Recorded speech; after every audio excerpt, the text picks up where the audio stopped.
Assalamualaikum warahmatullahi wabarakatuh. Selamat datang di channel Kang Slamet. Kali ini Kang Slamet akan menceritakan sebuah kisah yang berjudul Parang Mayit, Kutukan di Balik Dendam. Cerita ini ditulis oleh Ristori, dan sebelum kita masuk ke ceritanya, buat kalian yang belum subscribe channel ini, tekan tombol subscribe-nya terlebih dahulu dan tekan tombol notifikasinya agar kalian tidak ketinggalan cerita seram lainnya dari Kang Slamet. Gak usah berlama-lama lagi, langsung saja kita masuk ke ceritanya. Parang Mayit, Kutukan di Balik Dendam. Si pengumura dewa tanpa yakin bila tetap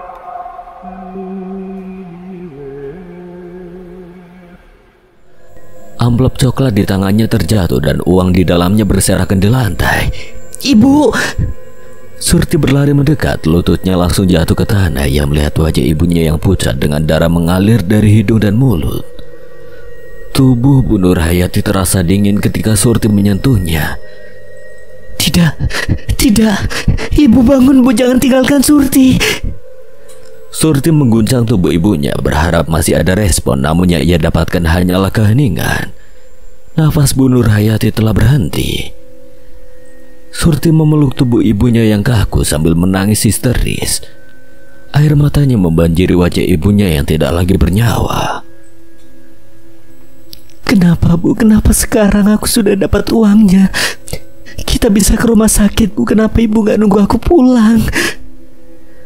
Tangisannya menggema di seluruh rumah, namun tidak ada yang menjawab, hanya sepi yang menemaninya. Surti merasakan kehampaan yang luar biasa. Ia merasa terlambat meskipun telah berusaha sekuat tenaga. Bu, aku janji akan menyelamatkan Ibu. Aku janji, tapi kenapa semua ini harus terjadi? Ia terus memeluk ibunya, menolak melepaskannya meskipun tahu bahwa semuanya sudah berakhir. Di tengah tangisannya, Surti merasakan kepedihan yang tidak terlukiskan. Keputusannya untuk menjual tanah, pengorbanannya, semuanya terasa sia-sia. Kini ia benar-benar kehilangan satu-satunya orang yang ia miliki di dunia ini. Pak, Bu, kenapa kalian ninggalin Surti? Air matanya terus mengalir, membasahi tubuh ibunya yang kini tidak lagi bisa mendengar tangisnya. Suara-suara kecil dari angin pagi seolah menjadi saksi bisu kesedihan mendalam yang merenggut Surti. Ia hanya bisa memeluk ibunya erat, berharap keajaiban datang meskipun tahu semuanya sudah terlambat. Sejak kematian kedua orang tuanya, Surti berubah total. Ia bukan lagi gadis ceria yang penuh semangat membantu ibunya atau berinteraksi dengan warga desa. Kini ia menjadi pendiam, jarang bicara dan sering menyendiri. Hari-harinya dihabiskan dengan duduk di depan rumah, melamun sambil memandangi lahan kosong yang dulu ditanami kangkung oleh ibunya. Air mata yang dulu deras mengalir seolah sudah habis. Wajah Surti yang biasanya teduh kini tampak kosong, seperti menyimpan beban yang terlalu berat untuk ditanggung. Warga desa pun mulai memperhatikan perubahan itu. Beberapa dari mereka berbisik-bisik beranggapan bahwa Surti mungkin mulai kehilangan kewarasannya karena tidak kuat menanggung duka. Kasihan Surti ya, sejak ibunya meninggal dia jadi begitu. Ya kalau menurutku dia mungkin sudah gila. Coba lihat sering ngelamun di depan rumah. Jangan ngawur. Mungkin dirinya cuma belum terbiasa dengan kehidupannya sekarang. Meski begitu, tidak semua warga bersikap buruk. Ada beberapa orang yang merasa iba dengan kondisi Surti, seperti Pak Gades, Pak Hardi, dan istrinya. Mereka sesekali datang membawa makanan untuk Surti, mencoba memberinya dukungan, namun Surti sering menolak dengan sopan. Terima kasih Pak Gades, Pak Hardi, tapi saya masih punya uang dari hasil jual tanah, saya bisa masak sendiri. Pak Kades dan Pak Hardi hanya bisa saling tatap. Ia mengerti betapa sakitnya perasaannya menyelimuti Surti. Mereka tidak ingin memaksanya. Mungkin memang butuh beberapa waktu untuk dirinya bisa kembali ke kehidupan normal. Selain itu, Surti sering mengunjungi makam kedua orang tuanya saat malam hari. Beberapa sempat melihat dirinya duduk di antara makam kedua orang tuanya, memandangi nisan mereka dengan tatapan kosong. Hampir setiap hari Surti melakukan hal itu. Hingga pada satu malam, saat Surti melangkah menuju rumah setelah mengunjungi makam orang tuanya, rasa lelah dan kosong menghantui tubuhnya. Namun pikirannya terus bergejolak. Ia bertanya-tanya kapan penderitaannya akan berakhir, atau setidaknya kapan ia bisa berdamai dengan takdir yang begitu kejam. Namun langkahnya terhenti ketika samar-samar terdengar suara tawa dari percakapan dari arah gubuk kecil di tepi desa. Cahaya remang-remang lampu minyak terlihat dari dalam menembus malam yang gelap. Rasa penasaran bercampur curiga muncul di benaknya. Ia mengenal gubuk itu. Tempat itu sering digunakan oleh pemuda desa untuk berkumpul, meski biasanya hanya saat siang hari. Surti mendekat perlahan, berhenti di balik semak-semak yang cukup lebat untuk menyembunyikan tubuhnya. Telinganya menangkap percakapan yang membuat nafasnya tertahan. Aku gak nyangka Juragan Damar kasih bonus gini banyak. Suara Roni terdengar jelas diiringi tawa lepas yang penuh kemenangan. Joko yang duduk di dekatnya menepuk pundak Roni sambil menyeringai. Ya jelas kita kan sudah melaksanakan tugasnya dengan sempurna. Si Gunawan itu gak nyusahin lagi. Dan sekarang tanahnya jadi milik Juragan. Surti merasa darahnya mendidih. Mereka sedang berbicara tentang bapaknya. Hatinya berteriak marah, tapi ia tetap diam, menahan diri agar tidak gegabah.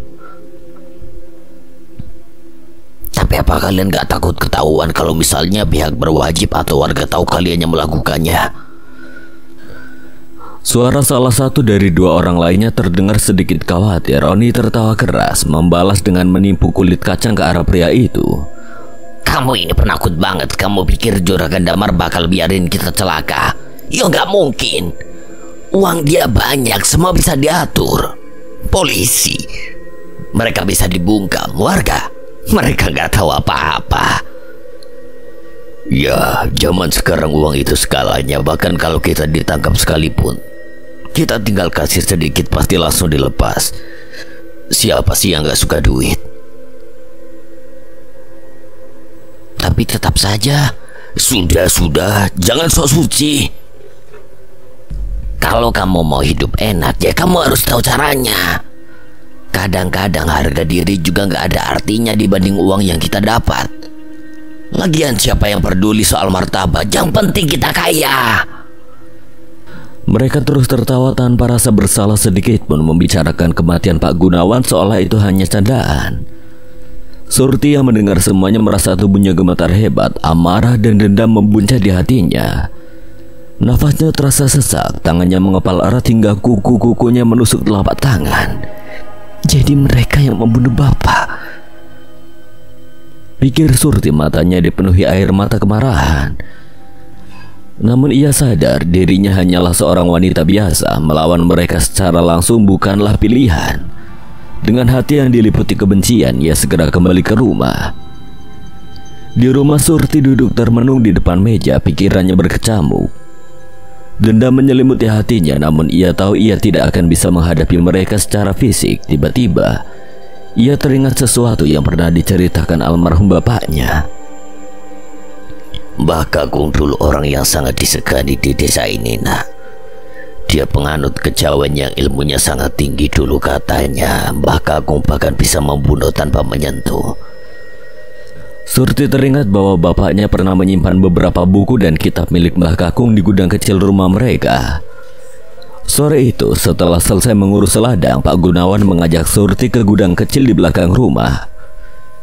Gudang itu sudah lama tidak dibuka, penuh dengan barang-barang peninggalan Mbah Kakung, ayah dari Pak Gunawan.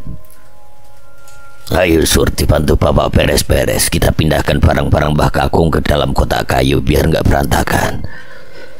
Pak Gunawan menggendong sebuah karung kecil yang berisi kain-kain lama. Surti mengangguk, membawa sapu lidi untuk membersihkan debu-debu yang menempel di lantai gudang. Memangnya kenapa Pak barang-barang Simba harus dirapikan? Kan gak pernah ada yang ganggu di sini. Pak Gunawan terkekeh, kemudian berjongkok untuk membuka kotak kayu besar di sudut gudang.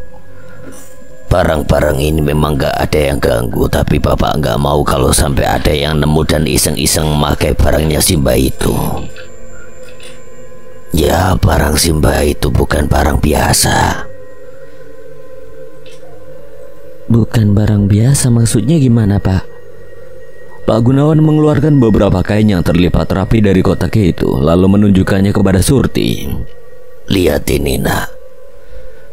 Kain itu berwarna hitam pekat dengan motif aksara Jawa yang tersulam menggunakan benang emas.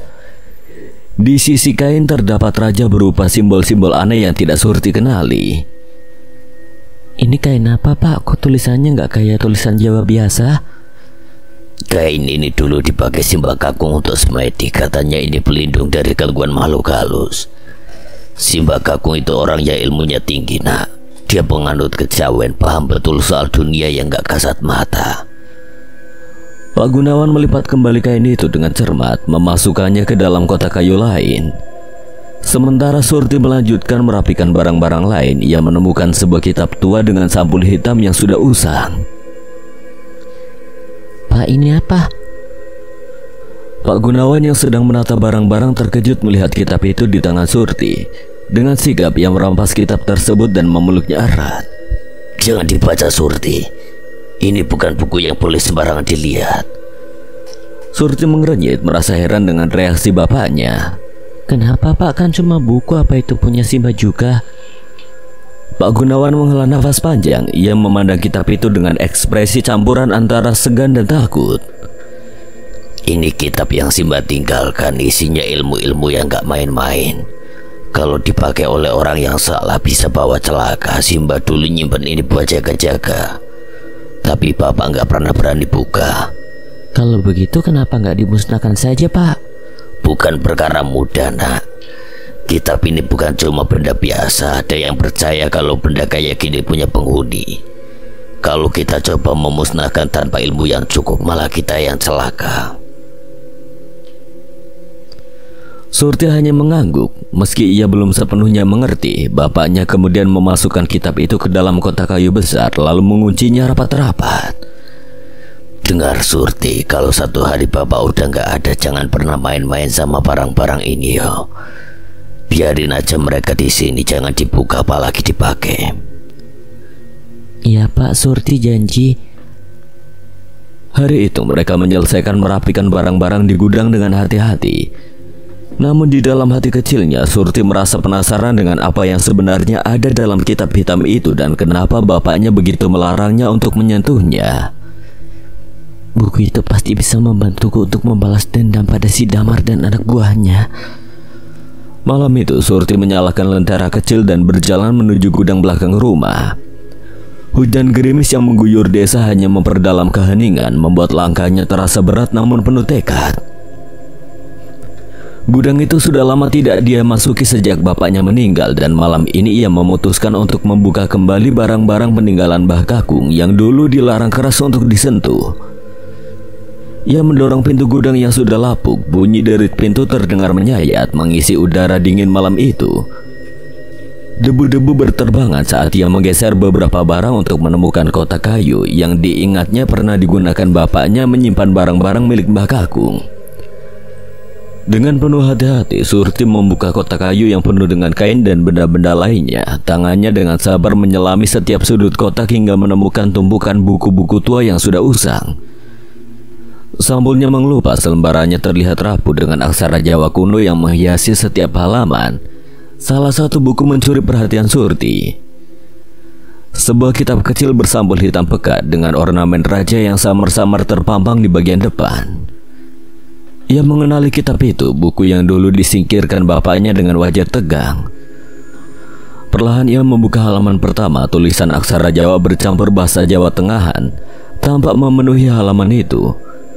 Beberapa kata masih dapat ia pahami. Ia membaca dengan seksama, melewati lembaran demi lembaran hingga sampai pada sebuah bab yang membuatnya terpaku. Aji Kroda Sukma.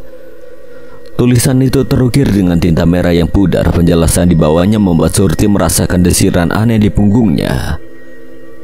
Kroda Sukma, ilmu yang menghubungkan jiwa dengan energi gaib dari dimensi lain. Keroda berarti marah atau emosi berlebihan yang lahir dari rasa sakit hati, dendam atau ketidakpuasan. Sukma adalah jiwa atau roh yang menjadi perantara kehidupan. Dengan ajian keroda sukma, roh jahat dapat dibangkitkan untuk membalaskan dendam melalui kemarahan dan kebencian yang mendalam. Namun untuk memanggil roh jahat ini dibutuhkan perantara. Jiwa orang mati yang karena pembunuhan atau bunuh diri, jiwa-jiwa ini dianggap memiliki ikatan kuat dengan dunia karena meninggalkan kehidupan dengan cara tidak wajar, diselimuti rasa sakit atau dendam yang belum terselesaikan. Karena itu mereka mudah dipengaruhi untuk menjadi pembalasan dendam bagi sang pemanggil. Penjelasan itu membuat jantung Surti berdegup lebih kencang. Pikirannya langsung teringat pada bapaknya, Pak Gunawan, yang meninggal dengan tragis dibunuh secara keji. Ia melanjutkan membaca tentang ritual pemanggilan keroda sukma. Ritual harus dilakukan di lokasi yang memiliki hubungan erat dengan kematian korban atau benda yang terkait langsung dengan kematiannya. Media perantara tersebut harus digunakan dalam ritual. Benda ini harus dibasuh dengan perasan jeruk purut, dilumuri darah ayam hitam, dan dikuburkan di makam korban. Ritual ini hanya dapat dilakukan pada malam Jumat Kliwon, waktu yang diyakini di mana orang-orang melakukan hal spiritual. Salah satunya adalah waktu yang kuat dalam melakukan ilmu hitam. Pengguna aji keroda sukma juga harus membaca mantra pemanggilan yang harus diucapkan dengan jelas, disertai pernyataan keinginan pemanggil. Roh jahat yang dipanggil akan menjelma menjadi sosok gaib yang tunduk pada keinginan pemanggil. Namun pemanggil harus siap menghadapi konsekuensi besar jika gagal mengendalikannya. Surti merasakan keringat dingin mengalir di dahinya. Ia memejamkan mata sejenak, mencoba mencerna apa yang baru saja dibacakan. Pikiran Surti langsung teringat pada parang yang masih tertancap di kepala bapaknya saat kematiannya. Parang itu disingkirkan oleh warga desa, tapi tidak pernah dibuang atau dikubur karena dianggap sebagai barang bukti. Parang itu kini tergeletak di sudut dapur rumah, penuh dengan noda darah yang sudah mengering. Ia berdiri meninggalkan gudang dengan membawa kitab itu. Langkahnya terasa berat, tapi tekadnya sudah bulat. Sesampainya di dapur, ia menyalakan pelita untuk mencari parang tersebut. Parang itu masih ada, tergeletak di atas rak bambu dengan bekas darah yang masih melekat. Dengan tangan gemetar, Surti meraih parang itu. Jari-jarinya merasakan dinginnya parang yang menjadi saksi bisu kematian bapaknya.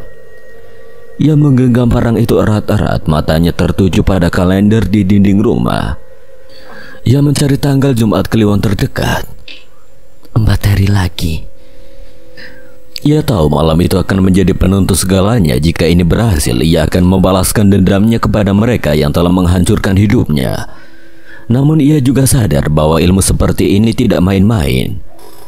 Surti memandang parang itu sekali lagi, lalu kitab di tangannya. Di sudut pikirannya ada ketakutan yang terus menghantui. Apakah ia siap menghadapi konsekuensi dari jalan yang telah ia pilih? Namun bayangan wajah bapaknya yang bersimbah darah terus menguatkan tekadnya. Ia harus melakukannya, tidak ada jalan lain. Surti menghabiskan beberapa hari terakhir mempersiapkan segala sesuatu yang dibutuhkan untuk melaksanakan ritual keroda sukma. Ia tahu betul ini bukan perkara mudah, terutama karena bahan-bahan yang diperlukan tidak sembarangan. Pertama, ia mencari kembang 7 rupa. Surti mendatangi pasar kecil di desa tetangga. Para pedagang memandanginya aneh saat ia meminta bunga-bunga itu dalam jumlah cukup banyak. Mereka berpikir mungkin ia hendak mengadakan acara besar seperti syukuran atau kenduri. Tanpa banyak bicara, Surti membayar semua bunga yang ia butuhkan dan segera pulang. Kemudian ia mencari jeruk purut yang kebetulan ditanam oleh tetangga. Surti mendatangi rumahnya dan meminta beberapa buah. Ambil aja Surti, jeruk purut ini gak mahal. Tetangganya tersenyum ramah, namun Surti bersikeras membayarnya 3 kali lipat dari harga pasar. Tetangganya terkejut, tapi akhirnya menerima uang itu tanpa banyak tanya. Bagian paling sulit adalah mendapatkan ayam hitam. Surti tahu ayam jenis itu belum pernah ia lihat di pasar desa Wulung Jati. Namun Surti tidak menyerah begitu saja. Dirinya mencari orang yang menjual ayam hitam di pasar desa sebelah. Ia berharap di sana dapat menemukannya. Pukul 5 pagi, Surti berangkat menuju pasar desa sebelah. Ia berkeliling menanyakan satu persatu ke setiap penjual hewan ternak. Namun tidak satu pun dari mereka menjualnya. Surti bingung harus mencari kemana lagi. Hingga tiba-tiba pedagang terakhir yang ia temui berucap, "Kalau ingin membeli ayam hitam, coba saja mbaknya ke desa Tanjung Kidul. Di sana ada satu orang yang ternak ayam hitam namanya Mbah Juki. Rumahnya berada di pinggir Kali Tanjung." Mendengar itu, Surti sedikit lega. Masih ada harapan untuk dirinya mendapatkan ayam hitam. Surti berterima kasih dengan pedagang itu, lalu segera pergi menuju tempat yang dimaksud pedagang itu. Desa Tanjung Kidul adalah desa yang bersebelahan dengan Wulung Jati. Meski tidak begitu hafal mengenai jalannya, namun Surti masih mengingat sewaktu bapaknya dulu mengajaknya berkeliling desa itu menggunakan sepeda. Setelah beberapa kali bertanya dengan warga Tanjung Kidul, akhirnya Surti tiba di sebuah rumah dekat dengan Kali Tanjung. Terlihat seorang parubaya sedang memberi makan ayam di halaman rumahnya. "Permisi, apa benar ini rumah Mbah Juki?" "Iya, Dok, benar. Ada apa mencari saya?" Surti melirik ke arah kandang ayam. Di sana masih ada beberapa ekor ayam hitam. "Saya ingin membeli ayam hitam, Mbah." "Untuk apa kamu ingin membeli ayam ini?" "Untuk acara adat." Jawab Surti singkat. Dengan semua bahan di tangannya, Surti pulang ke rumah. Malam itu ia memandangi parang bapaknya yang masih ada noda bekas darah di bilahnya. Tangannya gemetar saat menyentuh benda itu, mengenang tragedi yang merenggut kebahagiaannya. Hari yang ia tunggu akhirnya tiba. Malam itu sunyi, langit kelam, bulan samar tertutup awan. Tepat di malam Jumat Kliwon, Surti berangkat ke makam Pak Gunawan dengan tekad yang sudah bulat. Ia membawa semua bahan, parang bapaknya, jeruk purut, darah ayam hitam, dan kembang 7 rupa. Sesampainya di makam, Surti menyalakan lampu minyak yang ia bawa. Cahaya kecil itu berkelip lemah diterpa angin, tetapi cukup untuk menerangi galian kecil di samping makam Pak Gunawan. Dengan tangan telanjang, ia mulai menggali tanah di dekat nisan. Tanah yang dingin dan basah melekat di jari-jarinya. Tapi Surti tidak peduli. Setiap tanah yang ia ambil terasa berat, seakan-akan beban hidupnya tergali bersama tanah itu. Lubang itu akhirnya cukup dalam. Surti mengeluarkan parang milik bapaknya dari kain yang membungkusnya. Dengan hati-hati ia memerah jeruk purut ke bilah parang itu. Aroma asam memenuhi udara, menciptakan sensasi aneh yang menusuk hidung. Setelah itu ia mengambil darah ayam hitam yang sudah ia kumpulkan sebelumnya. Dengan perlahan ia menyiramkan darah itu ke bilah parang, membiarkannya meresap dan mengalir di sepanjang besi tajam itu. Lalu Surti menaruh parang tersebut ke dalam lubang. Ia mengambil kembang 7 rupa dan menaburkannya di atas parang. Setiap kelopak bunga ia letakkan dengan penuh perhatian, seakan merapalkan doa-doa dalam diam. Sambil menutup lubang itu dengan tanah, Surti mulai membaca mantra dari kitab peninggalan simbahnya. Mantranya dalam bahasa Jawa kuno penuh artian mendalam yang Surti hanya pahami hanya sebagian. Suaranya pelan, tapi setiap kata ia lafalkan dengan penuh niat. "Ya Sukma Keroda, bangkitlah dari dendam ini. Balaskan sakit hati dan luka yang mereka berikan kepada keluargaku. Hancurkan Juragan Damar dan setiap orang yang ada di sisinya."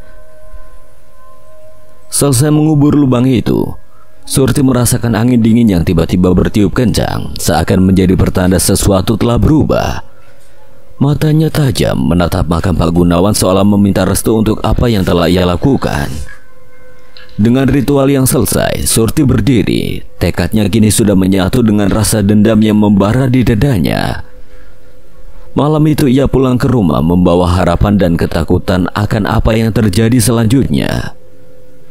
Malam itu langit begitu gelap, awan hitam pekat menutupi bulan, membuat desa terasa lebih mencekam dari biasanya. Di rumah besar milik Juragan Damar, suasana sebaliknya penuh tawa dan obrolan. Tengkulak bernama Pak Warto sedang duduk di kursi rotan di teras rumah Juragan Damar. Di atas meja beberapa lembar dokumen hasil panen tergeletak ditepani botol minuman keras dan gelas yang sudah kosong.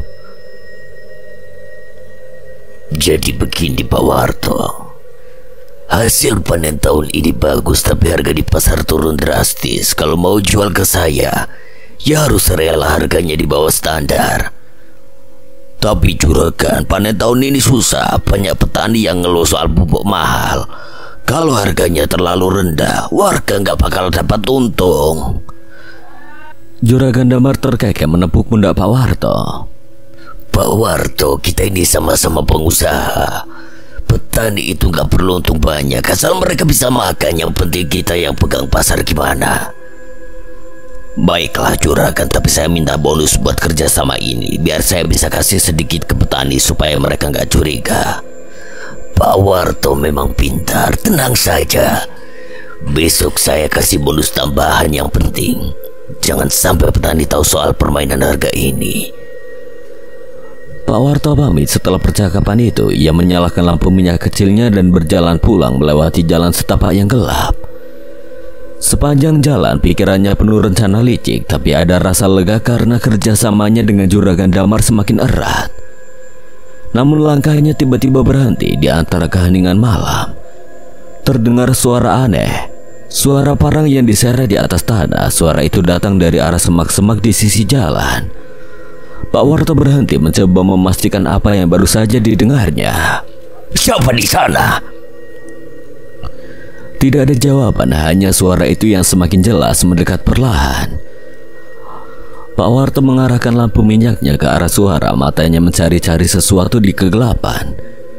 Dari kejauhan terlihat siluet seseorang, tubuhnya tinggi dan tegap, tapi langkahnya seperti terseret. Pak Warto menelan ludah. Rampok, begal. Ia gugup melangkah mundur perlahan berusaha menjauh. Namun saat ia berbalik, sesuatu yang lebih mengerikan muncul di hadapannya. Tepat di depan Pak Warto berdiri sosok Pak Gunawan, tetapi tidak seperti yang ia ingat. Wajahnya pucat kehijauan dengan mata yang kosong memandang lurus ke arahnya. Di tengah kepalanya terdapat belahan besar, darah kering masih menempel di kulit dan rambutnya. Tubuhnya mengenakan pakaian yang lusuh, penuh tanah dan bercak darah, seakan baru saja bangkit dari kubur. Di tangannya tergenggam erat parang yang berkilat tajam meski berlumuran darah pekat. Pak Gunawan mengeluarkan suara nafas berat seperti suara angin yang keluar dari dada kosong. Kepalanya sedikit miring, memperlihatkan luka menganga yang membuat isi kepala tampak jelas. Pak Warto ingin berteriak tapi suaranya tercekat, tubuhnya kaku, tidak bisa bergerak. Parang di tangan Pak Gunawan terangkat perlahan. Pak Gunawan, maafkan saya. Pak Warto berusaha bicara, tapi sosok itu tidak menggubris. Dengan gerakan cepat parang itu melayang ke arah Pak Warto. Suara jeritan menggema di sepanjang jalan setapak sebelum akhirnya senyap. Keesokan paginya warga desa digemparkan oleh penemuan jasad Pak Warto. Tubuhnya tergeletak di jalan setapak dengan kondisi yang mengerikan. Kepalanya terbelah menjadi dua, darah menggenang di sekitar tubuhnya. Parang yang menancap di tanah dekat jasadnya membuat warga semakin bergidik ngeri. Pak Kades yang datang ke lokasi hanya bisa menggeleng. Ini bukan perbuatan manusia biasa. Sejak kematian Pak Warto, desa menjadi mencekam. Setiap malam terdengar suara parang yang diseret di jalanan sepi. Warga yang nekat keluar malam selalu ditemukan tewas dengan luka yang sama, yaitu kepala terbelah. Nama parang mayit mulai menyebar di antara warga desa. Mereka yakin ini adalah kutukan, balas dendam dari arwah yang tidak tenang. Warga mulai mengunci diri di rumah saat malam tiba, berharap mereka tidak menjadi korban berikutnya. Namun bagi Surti, setiap kematian itu adalah satu langkah lebih dekat untuk membalas dendam kepada Juragan Damar. Ia tahu ini baru permulaan. Juragan Damar dan semua yang terlibat akan merasakan penderitaan yang lebih besar. Mila turun dari bis di terminal kecil di pinggir kota. Membawa sebuah ransel besar dan koper kecil, ia menarik nafas panjang, merasakan udara yang berbeda dari kota tempat ia kuliah. Terminal itu tidak terlalu ramai, hanya ada beberapa orang yang sibuk dengan urusan masing-masing. Mila melangkah ke arah ojek yang berjajar di pinggir terminal. Seorang tukang ojek berusia parubaya mendekatinya. Mau kemana, Mbak? Ke desa Wulung Jati, Pak, bisa antar? Wulung Jati? Oh, bisa, Mbak, ayo naik. Barangnya saya taruh di depan sini. Ia membantu meletakkan koper kecil Mila di depan jok motor. Setelah keduanya siap, motor itu melaju perlahan meninggalkan terminal. Suara knalpot tua dan deru angin menemani perjalanan mereka yang cukup sunyi. Ke Wulung Jati mau apa, Mbak? Saya mau pulang, Pak, sudah setahun gak ke sana. Mau kasih kejutan ke orang tua. Oh, orang tua Mbak siapa? Mungkin saya kenal. Oh, bapak saya Juragan Damar dan ibu saya Bu Mirna. Tukang ojek itu tiba-tiba menoleh cepat, matanya membesar. Juragan Damar? Wah, jadi Mbak ini anaknya Juragan Damar yang punya banyak sawah dan tanah di Wulung Jati itu? Iya, Pak, tapi santai aja, nggak usah formal begitu.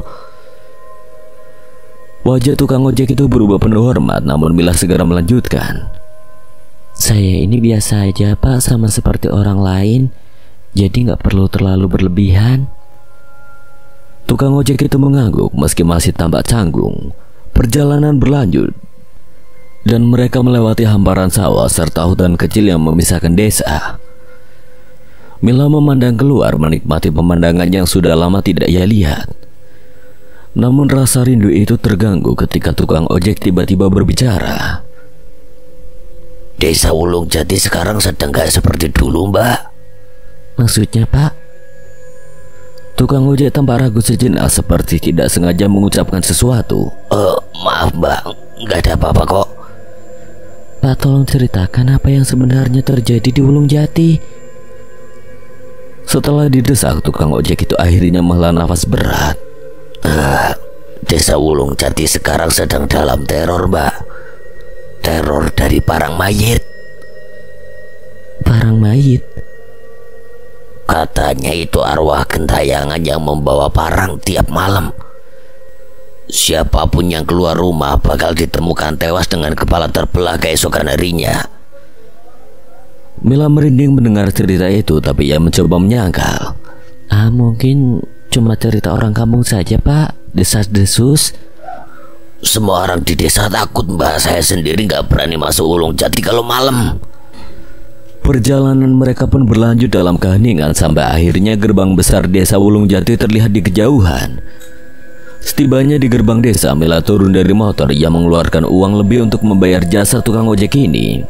Ini, Pak, terima kasih udah mengantar. Wah, kebanyakan ini, Mbak. Tidak apa-apa, anggap saja untuk membeli kopi. Hati-hati di jalan ya, Pak. Setelah tukang ojek itu pergi, Mila menghirup dalam-dalam udara desa yang segar, mencoba melupakan cerita menyeramkan tadi. Ia memutuskan berjalan kaki menuju rumahnya, menikmati suasana desa yang ia rindukan. Beberapa warga yang sedang berkumpul menegur Mila dengan ramah. Mbak Mila, sudah lama gak kelihatan, kapan pulang? Mila membalas dengan senyuman lembut. Baru hari ini, Bu, lagi libur semester. Di tengah perjalanan, ia melihat rumah besar keluarganya dari kejauhan. Senyuman hangat muncul di wajahnya. Akhirnya Mila tiba di pekarangan rumahnya. Ia ingin mengejutkan keluarganya, jadi ia sengaja tidak mengucapkan salam. Namun saat mendekati pintu, ia mendengar suara ayahnya berbicara. Roni, Joko, kita harus segera cari cara untuk mengakhiri ini. Aku tidak ingin warga sampai tahu arwah Gunawan meneror desa akibat perbuatan kita. Mila berhenti di tempatnya mendengarkan lebih seksama. Lalu apa yang Juragan inginkan? Apa perlu kita panggilkan dukun untuk melenyapkan setan itu? Nama Pak Gunawan dan parang mayit membuat dada Mila berdebar. Apa yang sebenarnya terjadi? Apa mungkin ini ada hubungannya dengan cerita dari tukang ojek tadi, pikirnya. Mila terdiam hingga tanpa sengaja menyenggol kursi kecil di dekat pintu. Suara kayu yang berderit membuat semua orang di dalam ruangan terdiam. Siapa di sana? Juragan Damar waspada. Sejenak mereka saling tatap. Raut wajahnya mengeras, selalu segera menghampiri untuk memeriksanya. Saat pintu dibuka, Mila berdiri di depan mereka mencoba memasak senyum lebar. Ya, ketahuan deh. Juragan Damar terkejut, lalu senyumannya mengembang. Mila, anak kesayangan ayah pulang juga. Ia segera mendekati Mila, memeluknya erat. Mila tersenyum meski pikirannya masih terguncang oleh percakapan yang ia dengar tadi. Ada rahasia besar di balik kampung halamannya ini. Juragan Damar segera menyambut Mila dengan senyuman lebar, mengambil koper kecil yang dibawanya. Ayo masuk, kamu pasti capek habis perjalanan jauh kan? Mila masuk ke ruang tamu yang penuh kenangan masa kecilnya. Udara desa yang sejuk bercampur aroma kayu di rumah itu menyambutnya. Tidak lama Bu Mirna muncul dari dapur dengan wajah penuh kehangatan. Mila, kamu pulang kok gak ngomong-ngomong sih, Nak? Sengaja Bu mau bikin kejutan. Mila tersenyum lalu memeluk ibunya erat. Kangen sekali sama ibu. Ya ampun, kamu kok kurusan, Mila. Ibu masak makanan kesukaan kamu malam ini ya. Sementara itu Juragan Damar melirik ke arah Roni dan Joko lalu memberi isyarat halus. Roni, Joko, kalian pulang dulu, kita lanjutkan pembicaraan tadi lain kali. Kedua anak buahnya mengangguk dan segera keluar melalui pintu samping. Malam itu Bu Mirna sibuk di dapur menyiapkan hidangan favorit Mila. Sementara bapak dan anak itu duduk di ruang tamu berbincang ringan. Ketika makanan siap, mereka bertiga berkumpul di meja makan menikmati masakan Bu Mirna. Kuliahmu bagaimana, Nak? Apa tidak terlalu berat? Alhamdulillah baik ya. Memang tugasnya banyak tapi seru juga. Aku ikut organisasi kampus jadi sering sibuk di luar jam kuliah. Jangan lupa jaga kesehatan, Ibu khawatir kamu terlalu capek. Iya Bu, aku selalu jaga kok. Lagi pula aku udah terbiasa sekarang. Bagus kalau begitu. Kalau ada apa-apa langsung kasih tahu bapak atau ibu ya. Jangan sungkan. Siap. Namun suasana makan malam yang hangat itu sedikit berubah ketika Mila mengajukan pertanyaan. Tadi di perjalanan tukang ojek cerita sesuatu tentang desa ini. Ya, Ibu. Juragan Damar dan Bu Mirna saling melirik. Ekspresi mereka berubah waspada. Mila memperhatikan perubahan itu dan melanjutkan. Katanya desa Wulung Jati sedang diteror oleh yang namanya parang mayit. Apa itu benar? Ruangan menjadi hening beberapa detik. Hanya suara sendok yang bersentuhan dengan piring terdengar. Mila menatap kedua orang tuanya dengan bingung. Ada apa kok malah pada diem? Itu cuma omongan orang, Mila. Jangan terlalu didengar. Ayah ini sering keluar malam, buktinya gak pernah didatengin apa-apa. Iya Nak, orang-orang desa suka membesar-besarkan cerita, jangan dipikirkan. Kamu di rumah ini aman kok. Mila menatap mereka ragu, tetapi akhirnya mengangguk. Baik, kalau ayah dan ibu bilang begitu, aku percaya. Sudah malam, kamu pasti capek. Besok bapak aja keliling perkebunan kita. Kamu pasti suka lihat perubahan yang ada. Iya, aku istirahat dulu ya. Iya Nduk, tidur yang nyenyak yo. Kalau butuh cemilan atau apa di dapur sudah ibu siapkan.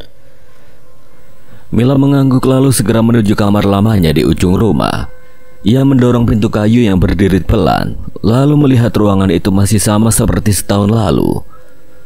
Perjalanan panjang yang melelahkan membuatnya seketika merebahkan tubuhnya di atas ranjang. Namun pikirannya tidak bisa sepenuhnya tenang. Cerita tentang parang mayit tadi terus terngiang. Mungkin itu benar cuma desas-desus. Ia mencoba meyakinkan diri sendiri sebelum akhirnya tertidur karena kelelahan.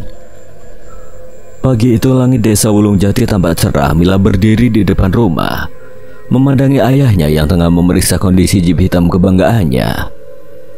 Kendaraan itu masih tampak kokoh meski jelas sudah termakan usia. Suara mesinnya bergetar pelan menandakan kendaraan itu siap membawa mereka berkeliling desa. Siap, Mila? Juragan Damar memutar kunci kontak. Mila mengangguk sambil tersenyum.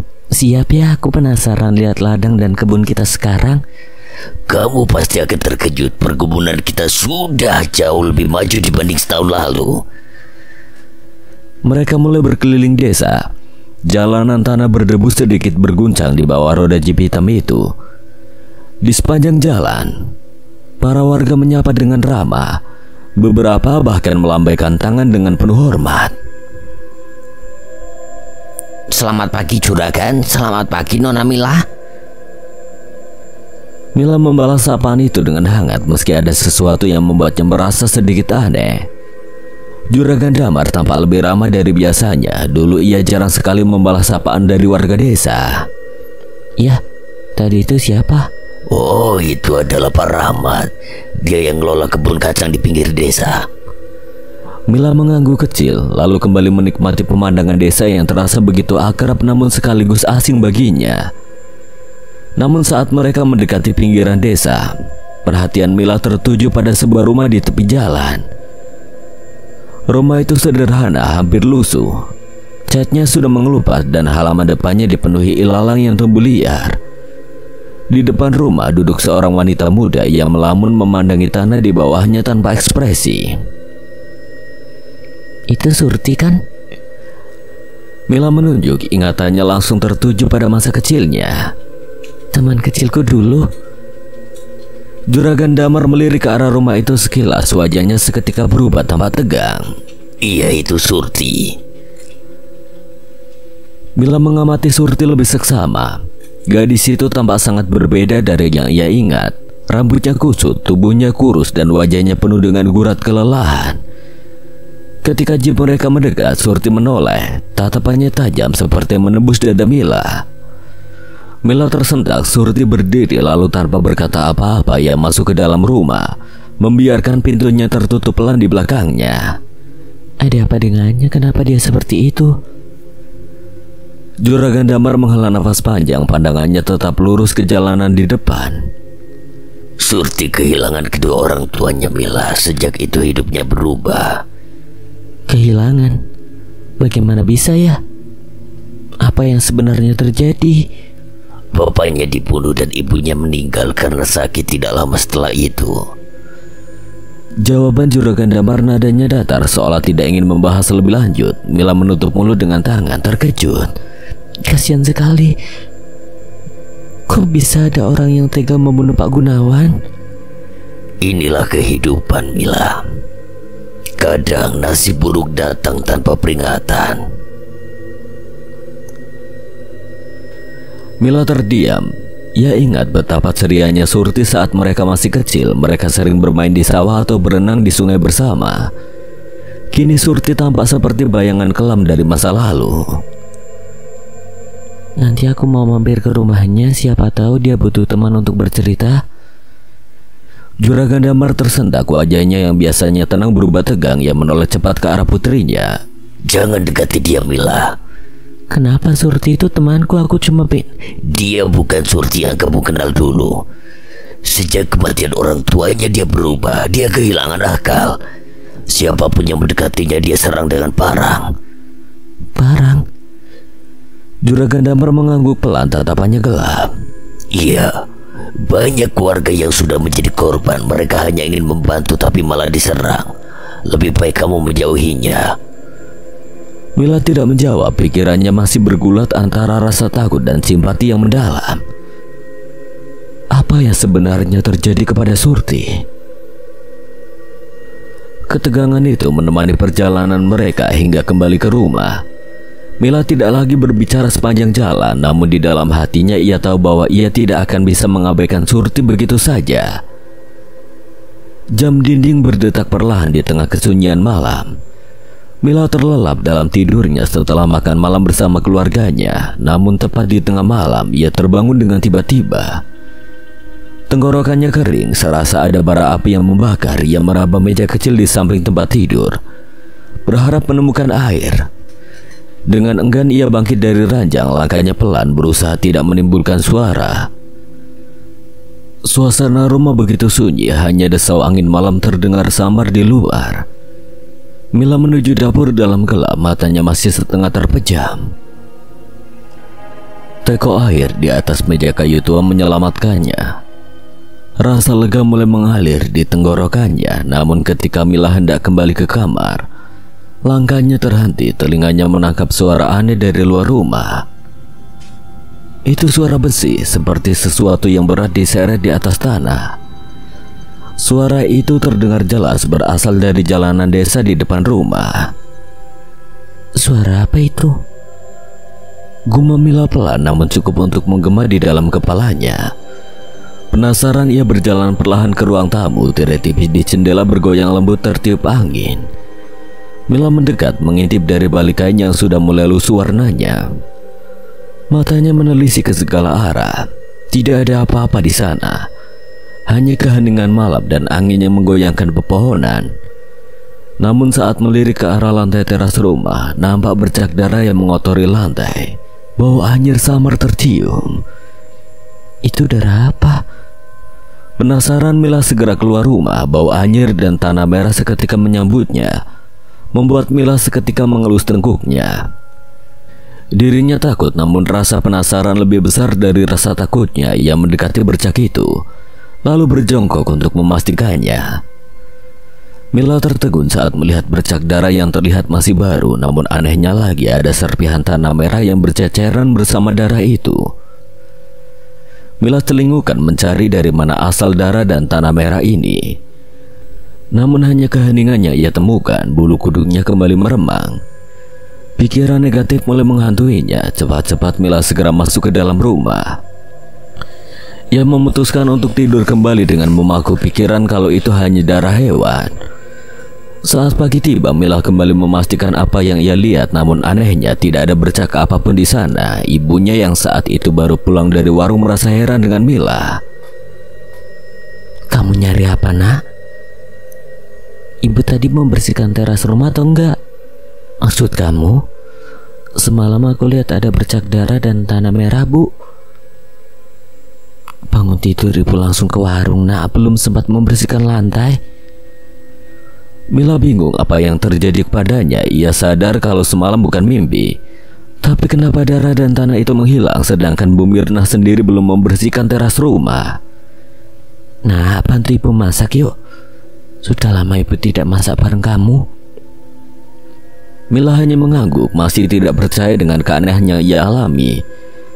Bu Mirna yang melihat keanehan pada Mila segera menggandeng tangannya menuju dapur. Di malam kedua Mila di kampung halamannya, ia merasa penasaran dengan suara dentingan besi yang seperti diseret malam hari. Terlebih lagi mengenai penemuan darah dan tanah merah yang kemarin ia lihat semakin membuatnya bertanya-tanya. Malam ini ia ingin memastikan apa yang sebenarnya terjadi. Tepat saat jarum pendek berada tepat di angka 12, suara dentingan besi yang diseret kembali terdengar. Mila melihat keluar melalui jendela kamarnya, namun tidak ada apapun yang ia lihat. Penasaran, Mila turun ke bawah mencoba melihat melalui jendela pintu depan rumahnya. Di bawah cahaya lampu jalan yang redup, ia melihat sebuah siluet bergerak perlahan di kejauhan. Sosok itu menyeret sesuatu di tanah. Mila memincingkan mata mencoba memastikan. Detik berikutnya tubuhnya membeku. Sosok itu memegang sebuah parang besar dan kepalanya tidak seperti kepala manusia. Retakan besar membelah bagian tengah kepalanya, memancarkan cahaya merah samar di dalamnya. Mila mengucek matanya, berharap itu hanya bayangan, namun ketika ia menatap lagi, sosok itu sudah tidak ada di tempatnya. Jantung Mila berdegup kencang. Kemana dia? Ketika ia hendak menarik nafas panjang untuk menenangkan diri, sesuatu yang jauh lebih buruk terjadi. Sosok itu kini berdiri tepat di depan jendela. Mila terpaku. Sosok itu lebih menyeramkan dari yang ia bayangkan. Celah di kepalanya yang terbelah menganga lebar seperti luka mengerikan. Cairan merah pekat menetes dari retakan itu, jatuh ke tanah tanpa suara. Matanya merah menyala. Tanpa kelopak, kulitnya pucat dan penuh luka seperti tubuh yang sudah lama terkubur namun dipaksa bangkit kembali. Ia membawa parang besar yang penuh karat dan bercak darah kering. Parang itu tampak berat sehingga setiap gerakannya menghasilkan bunyi seretan logam yang memekakkan. Mila berteriak kencang, tubuhnya limbung ke belakang, jatuh terduduk di lantai. Kedua tangannya menutup wajah berharap apa yang dilihatnya hanyalah mimpi buruk. Teriakan Mila memecah keheningan malam. Juragan Damar dan Bu Mirna segera keluar dari kamar mereka, tergesa-gesa menghampirinya. Mila, ada apa? Bu Mirna wajahnya dipenuhi kecemasan. Mila hanya bisa menunjuk ke arah jendela, tubuhnya gemetar hebat. Ada setan di sana, dia seram sekali, Bu. Juragan Damar segera melangkah ke jendela dengan gerakan hati-hati yang membuka tirai lebar-lebar, mengamati jalan di luar. Hanya kegelapan yang menyelimuti, diselingi lampu jalan yang berkedip pelan. Mana Mila, tidak ada apa-apa di luar. Tadi aku lihat jelas, kepalanya terbelah, matanya merah, dan dia bawa parang besar. Bu Mirna yang berdiri di sampingnya langsung menoleh ke arah Juragan Damar. Tatapan mereka bertemu penuh arti, sesuatu yang tidak mereka ungkapkan. Juragan Damar berdehem lalu berkata dengan suara menenangkan, Mungkin kamu cuma kecapean, Mila. Perjalanan jauh ditambah pikiran lelah bisa bikin kita melihat hal yang aneh-aneh. Bu Mirna mengangguk cepat mencoba mendukung pernyataan itu. Iya, Nak, tidak ada apa-apa. Ayo kamu tidur lagi. Ibu temani supaya kamu lebih tenang. Mila ragu tapi akhirnya mengangguk. Tubuhnya masih gemetar ketika Bu Mirna membimbingnya kembali ke kamar dengan lembut. Ibunya membelai rambut Mila mencoba menenangkan hingga ia kembali terlelap.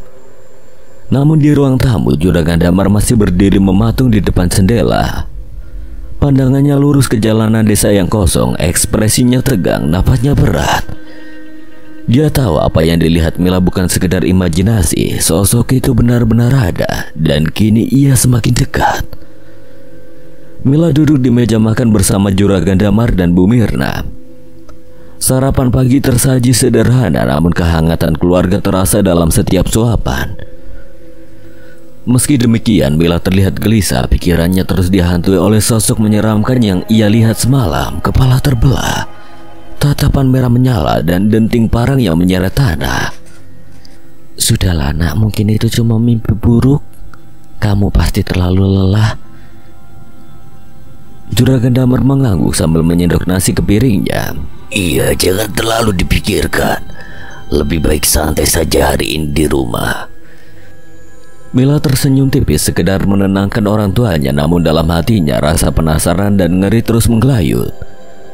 Sesuai harapan, ia meminta izin untuk berjalan-jalan ke sungai, tempat favoritnya sejak kecil. Mungkin aku butuh suasana tenang.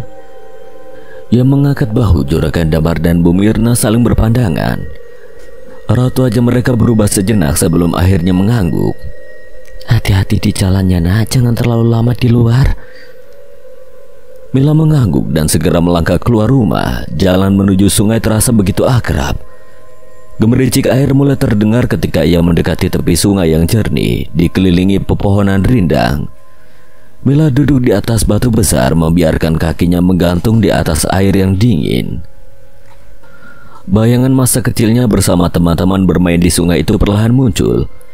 Suara tawa riang, percikan air, dan kebahagiaan yang dulu begitu sederhana memenuhi pikirannya. Namun di balik kenangan itu, rasa cemas dari kejadian semalam masih membayangi. Mila, ini kamu kan? Suara itu memecah lamunannya. Mila menoleh dan melihat seorang pria berdiri beberapa meter darinya. Wajahnya tampak familiar, namun Mila tidak segera mengenalinya. Maaf, kamu siapa ya? Wah, masa kamu lupa aku, Jaka? Kita teman SD dulu, inget gak? Yang suka ngumpetin sepatu bu guru di laci meja. Mila terdiam sejenak. Kenangan itu perlahan muncul di benaknya dan ia tertawa kecil. Oh ya ampun, kamu yang bikin satu kelas kena marah waktu itu. Nah, itu dia. Akhirnya kamu ingat juga. Kamu gak banyak berubah, masih cantik seperti dulu. Mita menggeleng sambil tersenyum. Dan kamu sekarang beda banget. Dulu kecil kurus, sekarang lihat ini. Kerja keras Mil, aku bantu bapak di gudang waktu di kota. Angkat barang tiap hari, tapi sekarang aku balik lagi ke desa. Lo kenapa balik? Bukannya enak kerja di kota? Suasana kota gak cocok buat aku. Rasanya gak seperti rumah. Jaka duduk di samping Mila membenamkan kakinya di air sungai. Mereka terdiam sejenak menikmati suara gemericik air, namun Jaka akhirnya memecah keheningan. Ngapain sendirian di sini? Lagi cari ketenangan ya?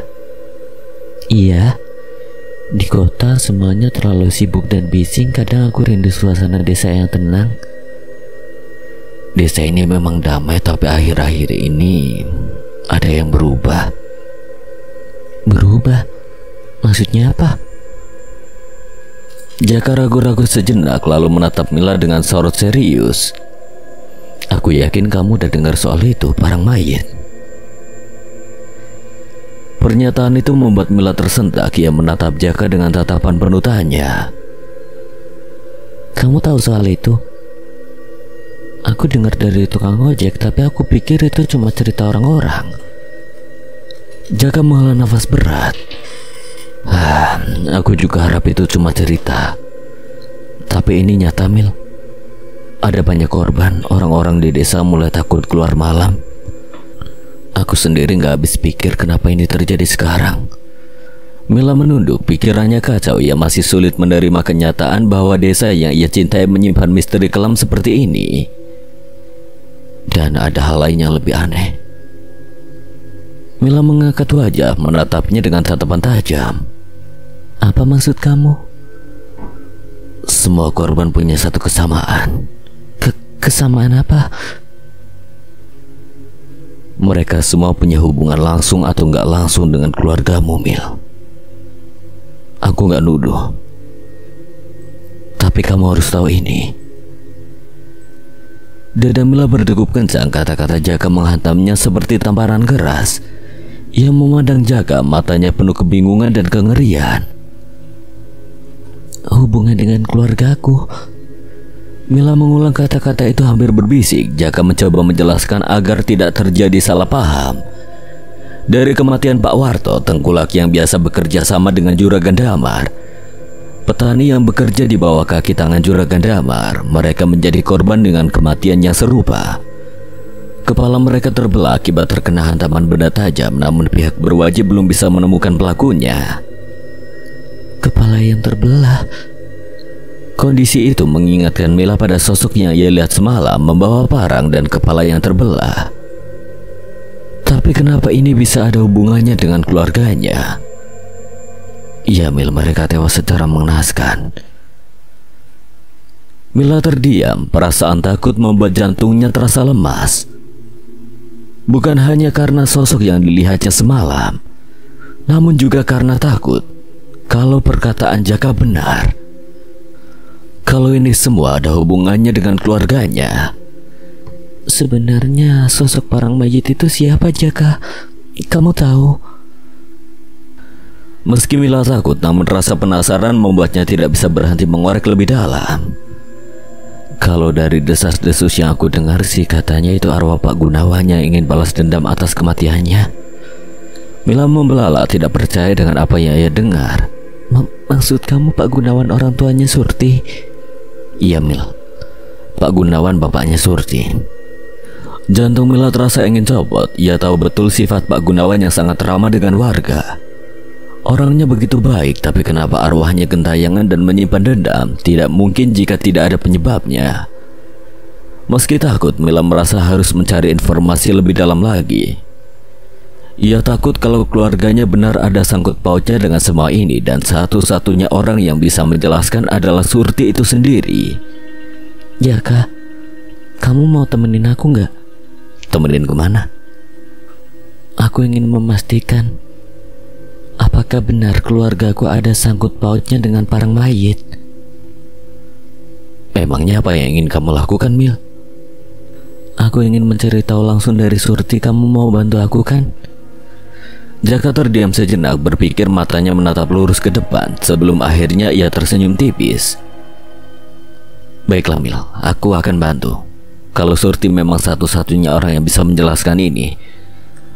Kita harus coba berbicara dengannya. Tanpa menunggu lebih lama, mereka segera menuju rumah Surti.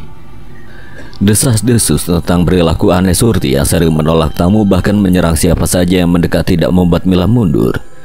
Ia yakin jika mereka berbicara dengan cara yang baik, Surti pasti akan mendengarkan. Ketika mereka tiba di depan rumah Surti, suasana sunyi langsung menyelimuti. Rumah itu tampak tua dengan dinding kusam dan halaman yang dipenuhi ilalang liar. Jendela-jendela kayunya rapat tertutup membuat rumah itu tampak seperti ditinggalkan. Mila dan Jaka saling tatap. Berbagi rasa cemas namun juga tekad untuk melangkah maju, Mila mengetuk pintu kayu yang terlihat rapuh itu dengan perlahan. Surti, ini aku Mila, kamu ada di dalam? Pintu itu perlahan terbuka menyisakan celah kecil. Dari dalam mata tajam Surti mengintip keluar. Tatapannya menusuk penuh curiga. Kalian mau apa kesini? Aku gak butuh tamu. Aku cuma pengen ketemu Sur, aku kangen sama kamu. Gak apa-apa kan kalau ngobrol sebentar? Namun Surti tidak menunjukkan tanda-tanda melunak, yang malah semakin keras. Pergi, aku tidak mau diganggu. Ia menutup pintu dengan keras. Mila mencoba membujuk lagi, mengetuk pintu sambil memohon. Surti, tolong, aku cuma mau bicara, gak ada maksud apa-apa. Tapi tidak ada jawaban dari dalam. Rumah itu kembali sunyi, seperti tidak berpenghuni. Jaka menyentuh bahu Mila mencoba menenangkannya. Mungkin dia memang lagi gak mau diganggu, Mil. Kita coba lain waktu aja ya. Dengan berat hati Mila mengangguk. Mereka berdua berbalik meninggalkan rumah Surti. Namun saat mereka berjalan di jalanan kecil yang melintasi depan rumah itu, seorang pria parubaya tiba-tiba menghampiri mereka. Cari Surti ya? Tanyanya dengan nada penuh selidik. Jaka segera mengenali pria itu. Pak Hardi? Pak Hardi mengangguk. Matanya bergantian menatap Jaka dan Mila. Kalian ada perlu apa sama Surti? Saya cuma ingin tahu tentang Surti dan keluarganya. Ada hal yang ingin saya tanyakan, tapi Surti nggak mau buka pintu. Pak Hardi memandang Mila dengan sorot penuh pertimbangan. Setelah hening beberapa saat, ia berkata, kalau mau bicara soal itu jangan di sini, nggak baik. Lagi pula nggak enak kalau sampai Surti dengar. Mila dan Jaka saling pandang. Mereka mengerti maksud Pak Hardi. Tanpa banyak tanya, mereka mengikuti Pak Hardi menuju rumahnya yang tidak jauh dari sana. Sesampainya di rumah Pak Hardi, mereka duduk di ruang tamu sederhana. Pak Hardi menuangkan teh hangat untuk mereka, lalu duduk di kursi rotan di depan mereka. Jadi kalian mau tahu apa soal Surti dan keluarganya? Tanya Pak Hardi. Nada suaranya berubah menjadi lebih serius. Mila menarik nafas panjang. Pak, apa benar semua kejadian ini ada hubungannya dengan keluargaku? Jaka bilang korban-korban parang mayit punya kaitan dengan keluarga saya. Dan soal Pak Gunawan, apa yang sebenarnya terjadi?